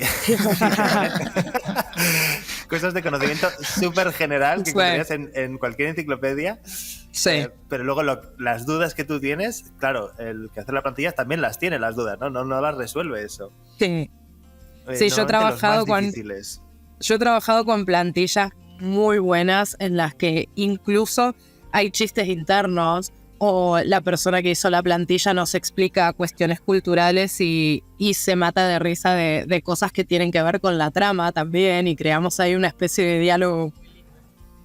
Y es muy bonito trabajar en equipos. Tienes unas experiencias maravillosas, ¿no? Todos tus equipos son maravillosos. No, la verdad es que he tenido mucha suerte. Qué bien, oye, qué bien. Nos gusta esta visión positiva del mundo laboral. Sí. Es demasiado bueno, Estefanía. Ese es el problema. Entonces para ella todos son buenos, todos son gente útil y muy capaz. Pero no es tan así, pero bueno, ella no lo puede evitar. Esta es una naturaleza. No, pero es lindo. Yo trabajo en equipo y no digo que no sea lindo trabajar en equipo, digo muy capaz en todos los equipos que tuviste en tu vida, que todos sean buenos, que todos hagan bien la cosa. Me suena un poco raro. Tuve experiencias, por supuesto, pero no todo es negativo. O sea, uno siempre. No. Pero tampoco todo es positivo. Bueno, pero son lindas. ¿Cómo no va a estar encantada? Claro. ¿Cómo no va a estar encantada si hace 5 cambios en un archivo? Por favor. Claro. Sí, no. En un extremo a Estefanía y en el otro a Guillermo. Claro, el resto de los mortales estamos por el medio. Claro, no, pero es lo lindo de trabajar en un equipo en el que uno confía. Y recién hablabas de confiarse también. No nos podemos confiar demasiado tampoco en el trabajo, aunque sepamos que estamos corrigiendo la traducción de un colega excelente, ¿no? A mí hoy me pasó en un archivo de que vi un error de ortografía que era una tontería, o sea, una MB que había que cambiar por NV, B corta, y cambiaba completamente el término. Y me pasó con una traductora que es excelente. Entonces tenemos que igual abrir los ojos y estar al detalle y no confiarnos en los demás. No, obviamente. No, y te quería preguntar, en relación con esto, porque una cosa es, si ahora fuera de broma, por ahí un equipo muy estable, que como decías, son unas 30 personas que vienen trabajando hace como 10 años, pero bueno, ¿y tu experiencia por fuera de ese equipo? O sea, estas otras cosas que nos contabas al principio de la entrevista, que haces un poquito de acá, un poquito de allá, ¿te has encontrado con alguna otra cosa? Porque, no, digamos, obviamente cuando un equipo está consolidado, se supone que, o sea, ahí sí tiene sentido lo que vos contás, de que tenés mucha suerte y que solo corregís 5 cosas, pero ¿qué pasa cuando salís de ese equipo y vas para otros lados? Y cuando salgo de ahí es cuando me encuentro esos archivos que tengo que rechazar, por ejemplo, o me encuentro con que, por suerte, puedo pedir reuniones con los traductores para hablar y explicarles otra vez, o sea, y y volver a formar un poquitito al traductor, a la traductora, según lo que necesita, claro. sí, según lo que necesita la empresa. Pero sí, yo creo que hablando se entiende la gente y a partir de ahí todo sale mejor. Siempre fuiste como una mediadora, además de correctora, traductora y demás. ¿Qué te gusta más? Esto, paréntesis, ¿traducir o corregir? Yo disfruto un montón traduciendo. Lo disfruto un montón. Pero por suerte ya llegué a un momento en el que puedo elegir qué cosas quiero traducir. Y por eso lo disfruto más todavía. Y luego para todo lo demás... traduzco y todo lo demás, bueno, corregir y chao. Para todo lo demás, tal cual. Sí, es algún tipo de material con el que no me siento tan cómoda o algo, puedo elegir la revisión y sin ningún tipo de problema. Que también implica un trabajo de investigación, la revisión, pero quizá no tan exhaustivo como el de la traductora, ¿no? ¿Guille? En relación con lo que decíamos de intentar conseguir la mejor calidad posible, como si no fuera a haber revisor y demás, te quería preguntar si tú, porque esto es algo muy personal, yo creo que depende de cada uno. Sí. ¿Tú tienes algún tipo de protocolo de cosas que hay que mirar sistemáticamente antes de entregar cualquier archivo? Ay, sí. Ajá. Yo miro... Sí. Primero y principal, que a pesar de que antes de entregar un archivo de revisión o de traducción, queda igual. Pero... Cualquiera de los dos, sí. Vale. Yo siempre lo que hacemos es releer el archivo sin mirar el video, simplemente para leer el castellano y ver si realmente tiene naturalidad lo que acabamos de escribir. Ahí cazamos también errores que se nos puedan haber pasado de tipeo o de ortografía. Qué linda palabra, o naturalidad, ¿no? Cuando hablamos de traducción. Que sí. A veces se olvida tanto eso. Ya, es que a veces estamos muy contaminados por el original y después nos damos cuenta de que pusimos una frase que suena, la verdad, artificial en castellano, que podemos cambiarla por algo mucho más natural. Que eso acá en España están muy acostumbrados, pero nosotros... Bastante, sí. Claro, nosotros no tanto, y para nosotros eso resulta excepcional y es tremendo. Pero después sí también hay diferentes formas de encontrar dobles espacios, de ver que realmente se esté respetando la segmentación. Es como que hago una hiperrevisión sin mirar el video por última vez. ¿Y utilizas códigos, estos caracteres como DIN o no sé cómo se llama exactamente, como un lenguaje, ¿verdad? Sí. Eso hace algunos años para que la gente entienda. Ay, es muy bonito, no sé cómo se llaman, son expresiones, no sé, por aquí. Comodines o expresiones regulares, sí. Sí, son expresiones regulares que podemos utilizar para encontrar esto, dobles espacios, para encontrar cuando queda un espacio de más al final de un renglón, para encontrar subtítulos que podrían cabernos en un solo renglón y que nosotros le dimos al enter porque nos parecía más equilibrado, pero en realidad el cliente a nosotros nos pide que eso vaya en un solo renglón. O qué otras cosas. A ver, se pueden utilizar un montón de estas expresiones para encontrar distintas cosas, pero yo básicamente lo uso para esto. Para la segmentación y para caracteres de más o espacios. Bien, muy bien. ¿Vos lo usás más, Guille? Sí. Perdón, ¿vos, Guille, lo usás más? ¿Que si yo utilizo las expresiones regulares? Sí. ¿Para alguna otra cosita lo usás que me puedas ayudar y dar una pista? Ah, claro. Bueno, esto va en los dos sentidos, claro que sí. Claro. Pues, por ejemplo, lo utilizo para los signos de apertura. Si he puesto... Hago las dos cosas. Hago búsqueda con expresión regular de signo de apertura de exclamación y de interrogación. Y también busco cuántas interrogaciones de cierre y de apertura hay. Porque eso me permite... Claro, si veo... Me ha pasado muchas veces, que de repente digo... signos de interrogación, 149. Signos de cierre, signos de apertura, 150. Y dices, uy, aquí me falta uno. Y entonces toca buscar ese uno ¿En qué frase te la has dejado? No, es muy rápido, es relativamente rápido, ¿eh? Pero es algo que hago. Y te lo precisamente por encuentra eso, porque- también aunque pertenezca, aunque la exclamación empiece en un subtítulo y acabe en otro, ahí también te lo encuentra. No, claro, en este caso Ahí tenés que contar. la expresión, sí, pero suelen ser poquísimos resultados así, entonces son tan pocos que de un simple vistazo veo si es un falso positivo o si realmente me falta algo.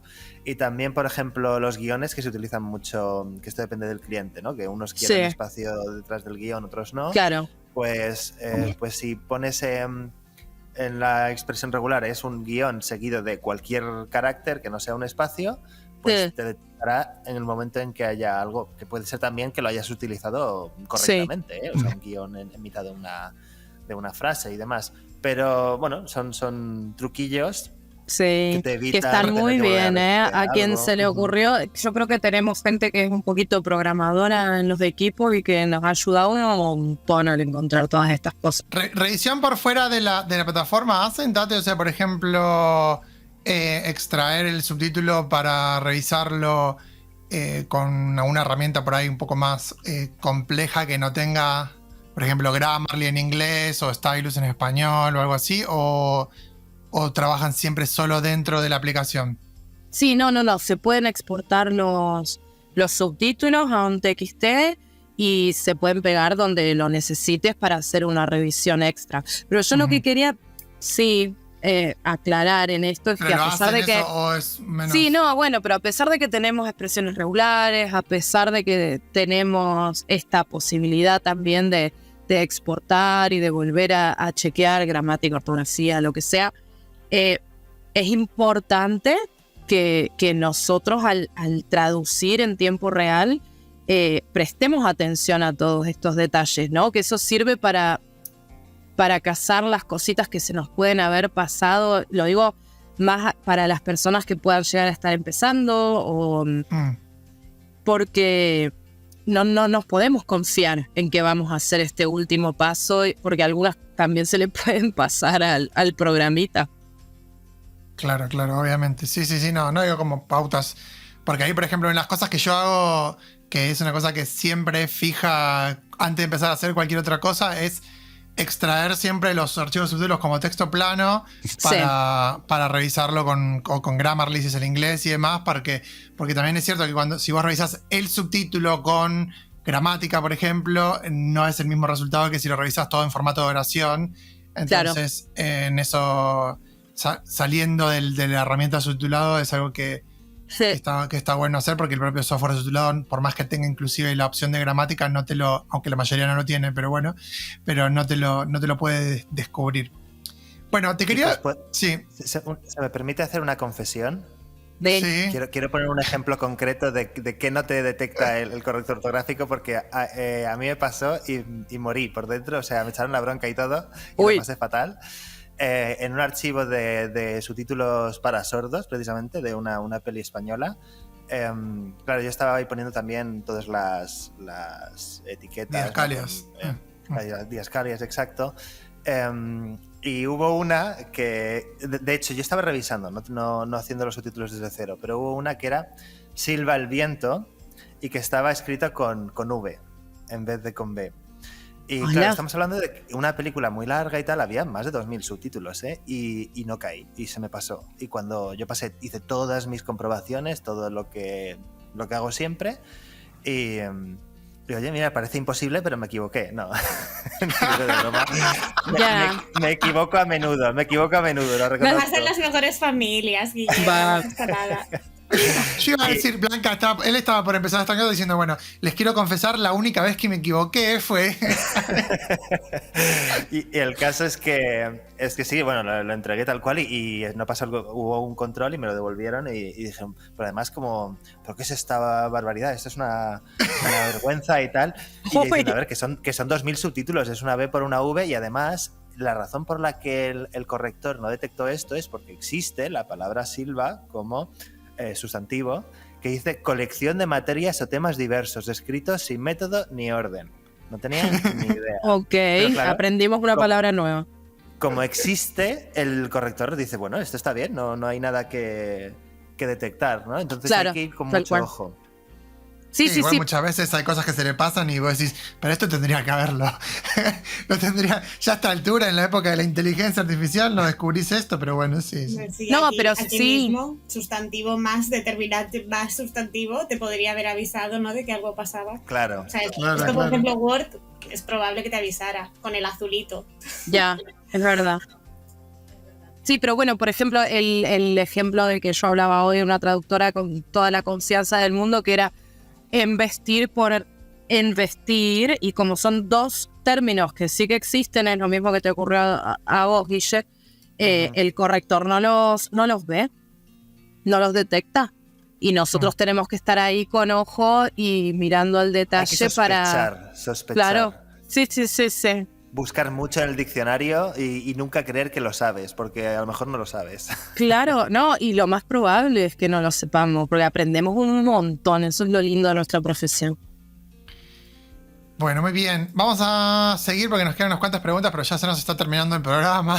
Yo lo que te quería preguntar es, cuando uno arranca a trabajar, ¿no? O Sí. están estas posibilidades de o dedicarse a control de calidad o traducción, normalmente la persona que está encargada del control de calidad se supone que tiene que venir primero de una experiencia en traducción o...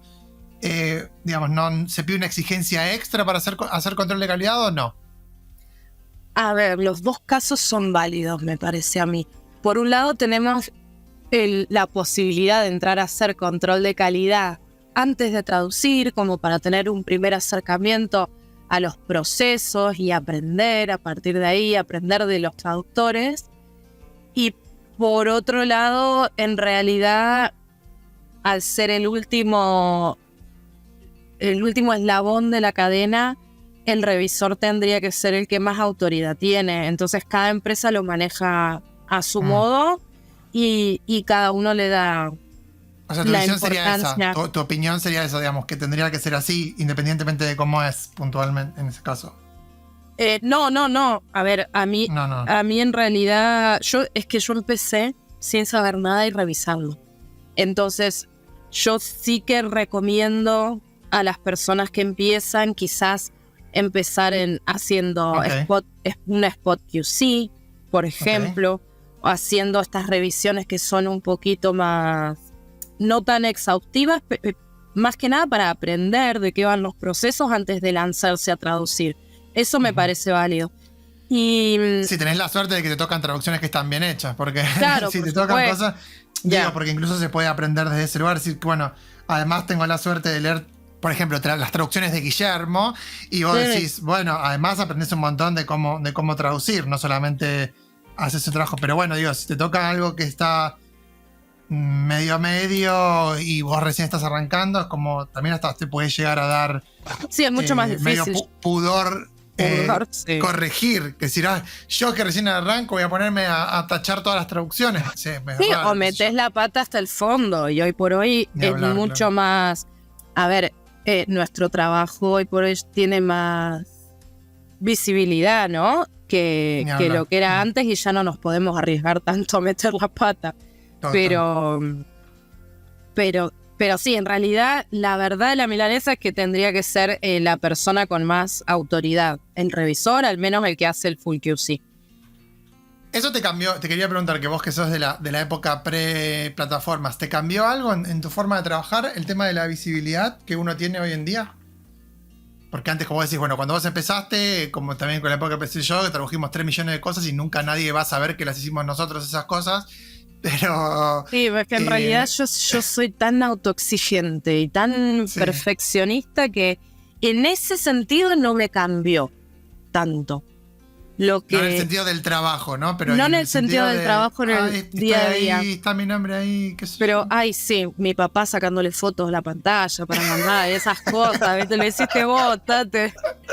Eso al principio. Existen las capturas de pantalla, ¿no? Claro. Ahora no, sí.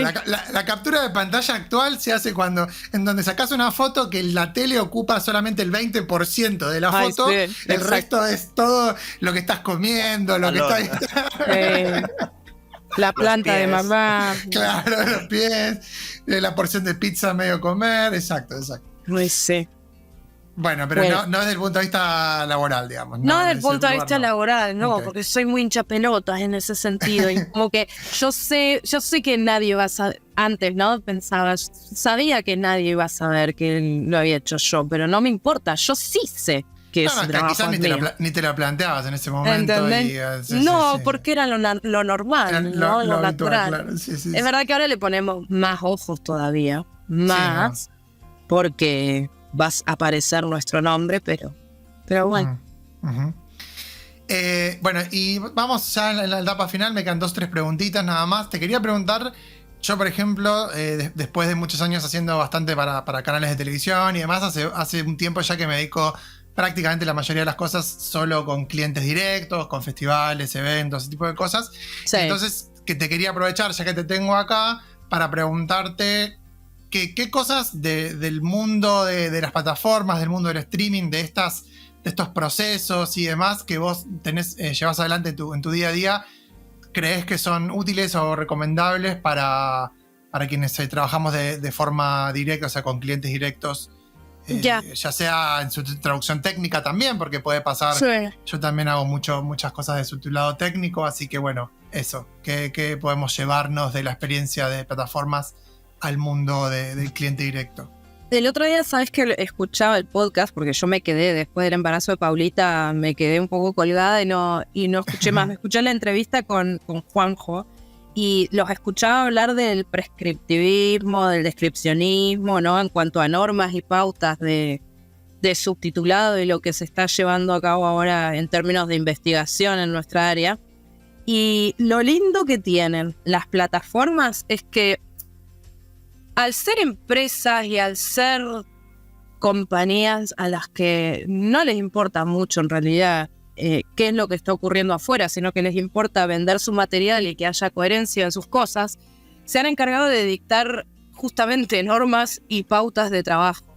Y eso nos da a nosotros una red y un poquito más de información como para poder ayudar al cliente cuando nos está pidiendo, no sé, un productor que quiere presentar su peli en el festival y no tiene ni idea de qué necesita para su archivo de subtítulos. A mí me ha pasado en algunas ocasiones y es lindo poder ayudarle al cliente y eso nos lo va a valorar un montón. A partir de la experiencia que tenemos. En función de que hay cosas que están públicas, por ejemplo, como las guías de Netflix. Sí, hay cosas que están públicas o mismo es más, tu experiencia como de haber trabajado para canales de tele como autónomo, ¿no? O de haber trabajado también para diferentes agencias que te piden cositas en las que ya te están dictando unas pautas y unas normas. Todo eso te ayuda a aprender y a entender más el proceso para cuando el día de mañana tengas un cliente directo que quizás, a ver, los directores de cine, los productores saben, sí, que quieren vender su producto en otros países, saben que tienen que localizarlo, pero quizá no tienen mucha idea de cómo lo tienen que hacer o cómo lo pueden hacer para venderlo mejor. Entonces yo creo que en eso la experiencia con todas estas plataformas, con todos estos clientes, te puede servir para educar a tu cliente directo el día de mañana. Bien, muy bien. Perfecto, me encanta. Y para cerrar, te quiero preguntar, después te voy a hacer una última pregunta que es más personal, pero para cerrar el tema de hoy, hablemos de tarifas. Así Para terminar por todo lo alto. Claro, para terminar bien, bueno, un poco de esto, vamos a hablar de QC nada más, no nos vamos a meter en demasiado, pero para el trabajo de QC, ya sea material que es para español de España o español de Latinoamérica, ¿qué recomendás que sean estándares que se pueden aceptar? Ya sea para quien está viviendo en España, porque eso es un factor que tenemos que tener en cuenta, y para el que está trabajando y vive en América Latina, independientemente de si trabajan ambas personas para la misma empresa. ¿Qué recomendás vos? A ver, siempre un mínimo de poco más de la mitad o 3/4 partes de la tarifa de traducción para revisión. Bien. Eso Entre seguro. 50 y 70% de la tarifa de traducción. Bien, eso perfecto. seguro. Si Eso no sé seguro. nada, si no sé ni cuál es la tarifa de traducción, que Si no sabes, claro, vos querés que yo te tire números y por yo no sé supuesto, si puedo si tirar no, números. ¿qué te pasa? No, pero a nivel personal, no me digas cuánto ganás vos, no digamos, No. ¿qué te parece? Porque además vos como contaste al principio, trabajás con varias plataformas Sí. o varias cosas, no es solamente un cliente. Entonces, vamos a decirlo así, lo que a vos te dice, te dan ganas de decir, sí, lo hago. ¿Qué tarifa es hoy? Hoy, para revisión, Sí, para un full QC, vamos a decirlo así. Después lo demás puede ser como deriva sobre esa misma tarifa. Sí. bueno, primero me tiene que servir las horas que le invierto y tengo que tener en cuenta que necesito, no sé, el triple del tiempo que te marca el archivo, ¿verdad? Ujú. Y si querés vos querés que tire un número, Santilli. Sí, y- por supuesto. Yo creo Un que número guía, sí. un mínimo de a mí. Yo voy a hablar de mi experiencia personal, ¿vale? Claro, digamos un piso que después quiero sabemos que puede ser superior, que puede ser Sí. quizás un poquito menos, pero y bueno, cada algo uno así. es cada uno, cada cual es cada No, cual, ni como hablar, diría no, mi ni hablar, mamá, sí, y a sí. cada uno le sirven cosas diferentes. Pero yo creo que Y no todo el mundo tiene la experiencia que tenés vos, así que también eso tengámoslo en cuenta, pero sí, dale. yo creo que un mínimo de $3.50 el minuto para revisión, eso como piso, ¿eh? Ujú. Como piso Bien. y como base. Perfecto, muy bien.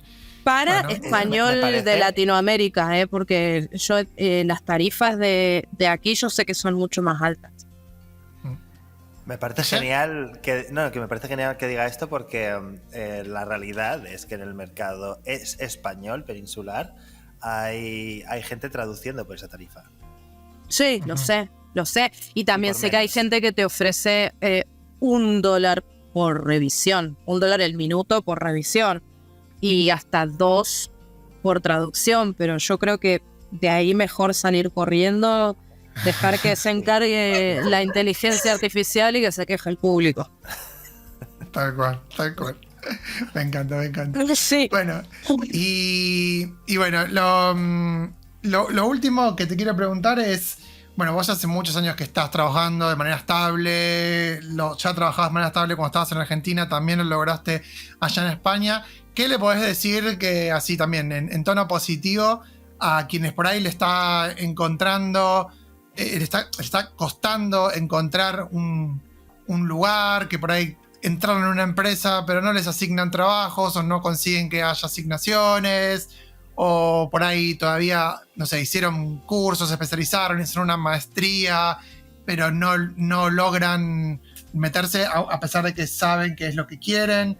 ¿Qué le podemos decir a esa gente?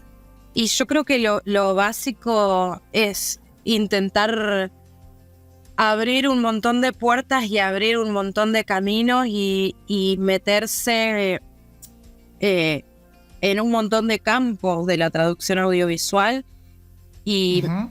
diversificar, ¿no? No quedarse insistiendo con un solo cliente solamente porque, no sé, escuché que tal empresa es buena, escuché que tal empresa es la mejor en tal y simplemente querer trabajar para ellos. Yo creo que podemos hacer diferentes cositas antes de llegar a la meta, para aprender, para conocer los procesos, que eso es lo más importante. Porque a traducir ya sabemos todos. Bueno, Entonces, sí. menos las que traducen en las cosas que revisa Guille, pero bueno. Bueno, pobre Guille, yo no sé, Guille. La pullita que no falte, ¿eh? Muy mal. Muy mal. Yo me baso sí, en la experiencia contada acá. Bien, y cuando te decides diversificar, ¿qué te decís? Por ejemplo, bueno, me gusta subtitulado, pero igual le voy a dar una oportunidad a audiodescripción, a subtitulado para sordos, a doblaje, ¿a eso te referís? Claro, investigar, ver qué otras cosas podemos hacer. Por ejemplo, yo puedo decir, sí, tengo trabajo estable, pero por ejemplo, los últimos 2 meses lo que más hice fue subtitulado para sordos. Okay, Creo que hice bien. un solo archivo de subtitulado y el mes anterior un 90% de mi facturación fue de audiodescripción y no de control de Ok. calidad, sino de creación de guiones. del guión de Ujú. audiodescripción. Entonces, diversificar en cuanto a las capacidades y a la cantidad de tareas que podemos hacer. Bien. Sí, en esta área, además que creo es muy lindo. Es un momento en donde está esa posibilidad, ¿no? Antes por ahí era más o subtitulado, doblaje, y hoy en día también podemos hacer, ¿no? Un montón de cosas, ¿sí? O transcripción directamente, aunque sea del material ya doblado. O sea, hay millones de posibilidades. Y yo creo que está lindo saberlo todo porque no sabemos en dónde va a querer meterse nuestro cliente el día de mañana y quizá podemos ayudar con algo de experiencia. Claro. Bueno, gracias, Tate, por estar acá. La verdad que fue un placer. La entrevista salió súper bien, aunque yo sé que estabas un poquitito nerviosa, pero salió todo bárbaro. Mil gracias por dedicarnos este buen rato a charlar y ojalá que toda tu experiencia que hemos podido sacarte en este episodio sirva también para todas las personas que están del otro lado empezando, o incluso para quienes ya tienen muchos años y demás. Así que bueno, gracias, chicos, de verdad. Gracias, muchas gracias a ustedes, en especial a vos, Dami, obvio que te quiero un montón y tenemos historia, pero momento tierno. Pero que de verdad los escucho, los sigo, realmente los admiro un montón porque además del trabajo que hacen, dedican parte de su vida a la difusión de nuestra profesión y al regalar un montón de conocimientos a los que quieren ser profesionales, a los que ya están trabajando y a todos nosotros que somos un público curioso, eso, que quiere aprender y quiere seguir al día. Y sé que lo hacen de todo corazón y nada, saben un montón. Les agradezco muchísimo y es un honor que me hayan invitado, que hayan contado conmigo. Guille, yo no sé dónde estás en el mundo, pero yo necesito tomarme un café con vos y charlar mucho de lo que estamos haciendo. Claro que sí. Que muy, muy bonito, ¿eh? Muchas gracias por el cumplido. Te vamos a tener que invitar más por lo visto. A charlar. Que nos trata bien, los volvemos a invitar al programa. Muy bien. Dentro de otros 3 años, cuenta con ello. Claro, bueno, ya veremos. Bueno, muy bien, Tate, muchas gracias. Nos vemos. Chau. Vale, un beso grandote, chicos. Gracias. Chau, de vuelta. Hasta la próxima. Besitos. Muy bien, y ahora sí hemos llegado al finalísimo de la tercera temporada. Después de escuchar la entrevista a Estefanía, ¿qué les pareció, Guille? A mí me pareció que somos muy frikis. Porque no lo sabíamos todavía eso. Conclusión. Sí, ¿verdad? Entramos en un nivel de detalle y de friquismo ya cuando nos hemos puesto a intercambiar fórmulas y cosas que buscamos con caracteres, comodines y expresiones regulares, ya ha sido lo más. Pero es que es verdad que, claro, cuando te tienes que hacerlo en tu día a día y te pones a ello, pues cualquier pequeño truco te puede ayudar a trabajar mejor y facilitar la vida. No sé qué destacar, pero así de entrada me viene a la cabeza pues el hecho de que decía que hagas lo que hagas y por la tarifa por la que lo hagas tienes que hacer las cosas bien. Sí. Que creo que es algo importante porque en el momento en que lo haces mal, primero puede tener consecuencias y luego además te conviertes en el traductor al que le envían las cosas que pueden estar de cualquier manera, ¿no? Claro. Y eso tiene unas consecuencias, crean una asociación contigo y esa calidad o falta de calidad y eso es lo que quieres evitar, ¿no? O lo que quieres es destacar porque ofreces un buen trabajo. Entonces, claro, eso implica también que si no se dan ciertas circunstancias, pues no vas a aceptar determinados encargos. Y yo creo que es razonable, la verdad. Si te lo puedes permitir, obviamente, siempre hablamos desde que cada uno hace lo que puede, pero que si puedes evitar ponerte en una situación en la que no va a salir bien el proyecto, lo hagas, o sea, lo evites.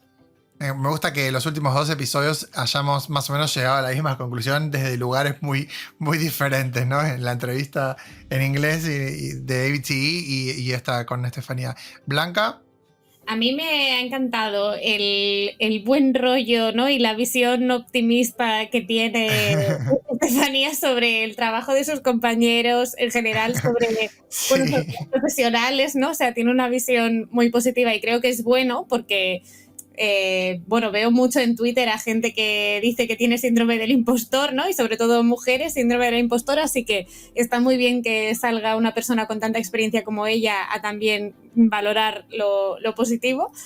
Y bueno, en general me gusta mucho haber tratado el tema del control de calidad, porque sí que estamos de acuerdo todos en que justamente es en la calidad, ¿no? En lo que todavía las personas que trabajan en serio pueden aportar mucho, y es donde las máquinas van a fallar todavía durante un tiempo y donde Exacto. se van a poder hacer aportaciones. Y yo creo que es muy importante fijarse en todos los detalles que nos ha estado contando Estefanía, que va puliendo, ¿no? en los trabajos, y eso, la atención al detalle es una cosa importantísima en traducción y en este caso pues en traducción audiovisual.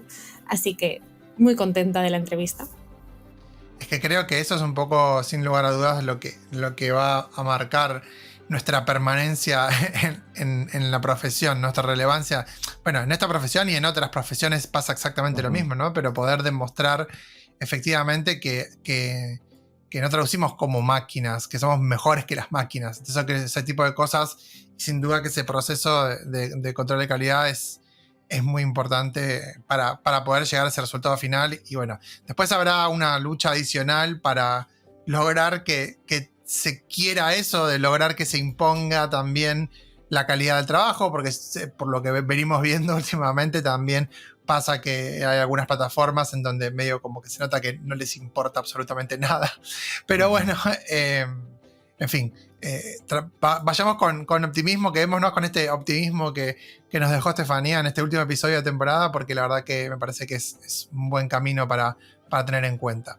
Bueno, hasta acá entonces hemos llegado con esta tercera temporada. Espero que les haya gustado mucho. Nosotros la verdad que estamos súper felices de poder seguir haciendo este podcast con la cantidad de temas y de invitados que hemos tenido. La verdad que fue lo más esta temporada fue la más diversa de todas, sin lugar a duda.